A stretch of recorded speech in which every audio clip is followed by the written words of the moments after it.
For lunch today I had a mature Doika ram topped with sheep fat left over from the last dopper sheep slaughtered. Today on my list is warthog, baboon and jackal. The cliffs across in front of me is baboons. Before sunrise I was already out and about in some of the best hills to have a 360-degree view of the whole land and maybe successfully spot and stalk some of the pigs moving from their feeding spots to their nests because they nest under those cliffs, and I'll be patiently scanning, but it seems that I need a proper spotting scope because there is a trouble between identifying between a white cow and a pale rock from a warthog. But first let's sort out the shark problem, because the last time I had a video up I had problems with sharks and then I had to sort that out before I could go down there. I came here because a lot of people recommended this place, but first let's make sure the money is still the same. Same amount, Mus. It's the same amount we agreed on. 2.5. Yeah, cool. So we had agreed and I made the time, but I just wanted to double check if the amount is still the same as we agreed. Only because a week ago I had called in and found a great price for the rear sharks, but this has been on my mind for so long.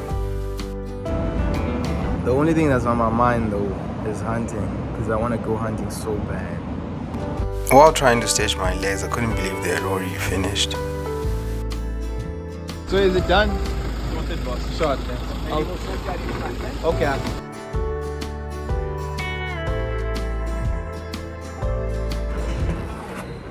Thank you. As fast as they did that, I had to make sure they did change them. It was so fast, it was amazing. Extremely quick, not even an hour, and both rear sharks are done. Then we can plan the hunting trip now. With that sorted, I took the decision to go hunt a very far place I used to hunt back in the day in my village days. The last time I hunted the place was 10 years ago. But as luck would have it, my problems would start even before I left PE. Back home, if you don't buy things you'd need before leaving the city, you'll have to travel 15 kilometers to the nearest shop. On gravel road, that's 30 kilometers. Before leaving the house, I had left in a rush, and that's when I created an almost devastating problem for myself. I left the most essential things in the house. I'm scrambling in the car and trying to find a few things after I've bought everything that I needed for home, because shops are very far from there. I find that I've forgotten my chargers for the phones, for the gimbal, for everything that I need to charge. And that's only reaching my hometown and not home. But as soon as you leave the tar road and onto the gravel, you'll see a very healthy population of scrubheads, but today those were not on the list. So I let it leave to see another day. Only because I was in a rush to get home and change and get some sleep, because around 3 a.m. I had to make sure by the time the sun was rising. But the trip to the spot is one hell of a walk, and you will have to leave your car 30 kilometers away from the spot. But man, is it cold on top of these hills in the early hours. But the spot is great because I have an advantage over everything that is moving out and around. Right before first sunlight, and it calls for me to make a move on these warthogs that are here in bush pigs. Normally come out to feed, and you might bump a jackal or a few while you're still moving through these bushes. It's early before sunrise. As I've already mentioned, it's pretty hard to distinguish between a white cow laying on its back and it being like a warthog that's already on its knees feeding at these distances, because there's cows in this distance, but it's very hard to see with the scope, and a naked eye is close to impossible, and it keeps on moving, and the scope is only powered to 9, so it's also limited, and it constantly moves and doesn't allow you to view as much as you want at these distances.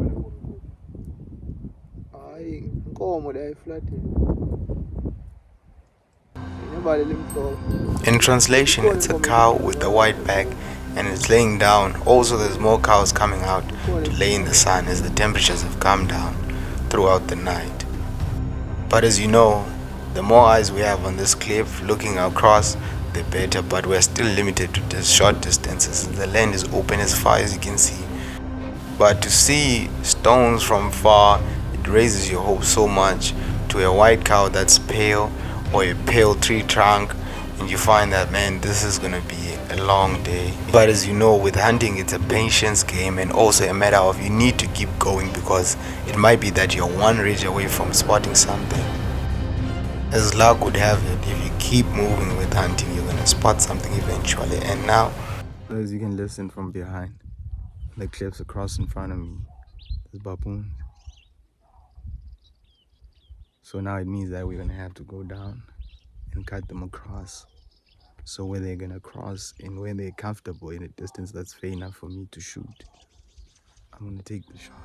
on inspection, I find that these baboons are barking at us, as they can see us from the cliffs.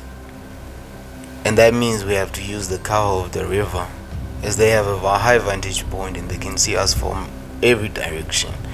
A decision was taken to use the river, but if you know anything about walking on loose gravel, it bends your legs up very quick because it's loose. If you know anything about sunrise, not only warthogs come out to bask in the sun. I enjoy seeing a snake and not being caught off guard by a very angry puff adder, as a few days ago I had already seen one. But as luck would have it, these baboons, some of them are extremely old, and with age comes wisdom. They've been fooled before. They know not to step anywhere near where people have disappeared in. And they were supposed to cross these cliffs where I'm at, and then I was going to be stationed and ready for them whenever they got off this side and then crossing to the other side. I've often had people ask me to go hiking and to imagine that I do this on a daily when I'm home. From here it's uphill for 10 kilometers, and where we're coming from is behind that ridge that you see, not these ones on the side, that one. And man, is it a task to walk up these ridges. It involves being in a almost half squat position, where you're carrying a 15 kg barbell in hand for a fair distance. I can actually feel the glutes and hamstrings are lactic from a proper workout. But now imagine almost crawling for 10 kilometers, but the hunger now is striking. You can never have prickly pear on an empty stomach. It's the recipe for disaster. Constipation disaster, that is, but can too also cause a problem. Hey, as hungry as I am and as thirsty as I am, I feel the need to quench my thirst on prickly pear. But the problem is the thorns on the pear are a menace. Mostly when the wind is moving in circles, they come back to you with the wind. I decided, screw it, let me eat while I partially cleaned. But one led to a lot because of the high sugar content in them. While enjoying the sugar cake with a bit of thorns here and there, there's a dam behind me.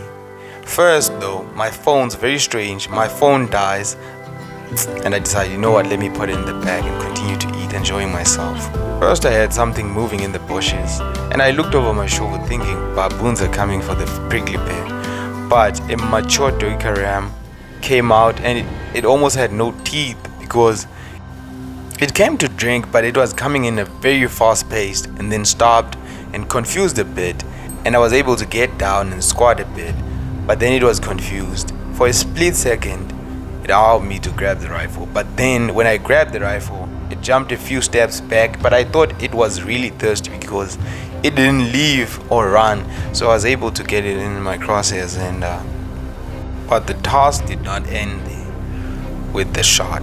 It then came down to carrying a mature ram out on my back and arriving to charge the power bank before skinning and enjoying the backstrap seasoned with local spices over coals, medium done. But I can never come to figure out what is it about the Dorper sheep tail, because it has a sweet aftertaste.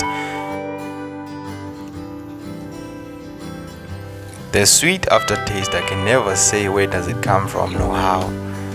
How do they get to be like that? As I don't feed them oranges yet, but I've yet to find out. Now what's left is to enjoy them both, and if you combine them, it comes down to me cleaning the rifle and leaving it here back home in the safe, because it's safer here than